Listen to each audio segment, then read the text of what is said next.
बिस्मिल्लाहिर्रहमानिर्रहीम। अस्सलाम वालेकुम दोस्तों, माजिद राना के साथ अलिफ न्यूज में खुश आमदीद। उम्मीद की जाती है कि आज की ये वीडियो आपको पसंद आएगी। इसराइली फौज का मासूम फलस्तीनियों के कत्ले आम पर सऊदी अरब भी मैदान में आ गया, वाज़ेह ऐलान कर दिया। सऊदी काबीना ने अमरीकी सफारतखाने की बैतुल मक़दस मुंतकली को मुस्तरद कर दिया। मुंतकली का इक़दाम फलस्तीनियों के जायज हकूक की खुली हक तलफी है। काबीना ने इसराइली फौज की बरतरफ और फलस्तीनियों के कत्ले आम की जदीद अल्फाज में मज़म्मत की है।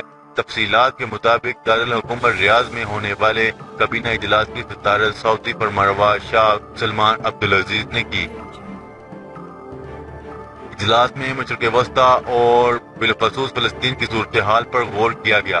काबीना ने अमरीकी सफारतखाने की मकबूजा बैतुल मक़दस मुंतकली को नाकाबिल कबूल करार देते हुए कहा है कि ये इक़दाम फलस्तीनियों के जायज हकूक़ की खुली हक तलफी है और इससे मुसलमानों के जज्बात मजरूह हुए हैं। इजलास में सऊदी फरमानरवा का कहना था कि सऊदी अरब ने इसराइल और अमेरिका के इस इक़दाम के खतरनाक नताइज से पहले ही खबरदार कर दिया था। काबीना इजलास में इसराइली फौज के हाथों निहत्थे फलस्तीनियों के कत्ले आम की शदीद अल्फाज में मज़म्मत की है और आलमी बिरादरी से भी अपील की है।